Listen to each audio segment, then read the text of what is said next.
بلوچستان کے شہر نوشکی سے ہمارے گدروشیہ پوائنٹ کے نمائندہ ظہور گل جمال دینی کی رپورٹ کے مطابق پاکستان پیپلز پارٹی نوشکی کے ضلعی صدر اور بزرگ قبائلی شخصیت میر عبد الرحمان خان جمال دینی اور میر قائم خان جمال دینی نے پریس کلب نوشکی میں پریس کانفرنس سے خطاب میں نوشکی میں قبائلی تنازعات خصوصاً جمال دینی قبیلے کے دو فریقوں کے مابین خونی رنجش کی روک تھام اور ان کے خاتمے کے لیے اہل نوشکی اور اہل رخشان کے قبائلی سرداران، قبائلی معتبرین، سادات کرام، علماء کرام، ضلع انتظامیہ، پولیس اور حساس اداروں سے پرزور اپیل کی ہے کہ وہ قبائلی رنجشوں کے خاتمے کے لیے فوری کردار ادا کریں، خصوصاً شیر رخشان سردار چنگیز خان ساسولی اور خیر خواہ رخشان سردار محمد عمر گورگیت سے گزارش کی ہے کہ انہوں نے اس سے قبل بھی اس سمیت دیگر تنازعات کے خاتمے کے لیے بھرپور کردار ادا کیا ہے اور اہل نوشکی ان سے مزید کردار ادا کرنے کی توقع رکھتے ہیں۔ انہوں نے کہا کہ ان خونی رنجشوں سے علاقے کا امن و امان تہ و بالا ہو چکا ہے اور قتل و غارت گیری میں دن بدن اضافہ ہو رہا ہے۔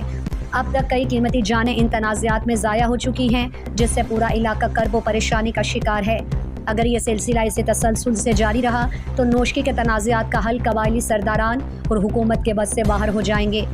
نوشکی ایک حساس ضلع ہے جس کی افغانستان سے سرحدیں بھی ملتی ہیں، اس لیے ضلع انتظامیہ، پولیس اور حساس ادارے بھی ان تنازعات اور مسئلوں کے حل کے لیے کردار ادا کریں تاکہ مزید علاقے کا امن متاثر نہ ہو۔ انہوں نے دونوں فریقوں سے بھی اپیل کی کہ وہ مزید نوجوانوں کو اس خونی رنجش کا ایندھن بننے سے باز آ جائیں اور بلوچی اور اسلامی روایات کے مطابق صبر و تحمل، برداشت اور بردباری اور دور اندیشی کا مظاہرہ کریں۔ انہوں نے ضلع کے معتبرین، قبائلی زعماء، سادات اور علماء کرام سے بھی اپیل کی کہ وہ مستقبل میں تنازعات کی روک تھام کے لیے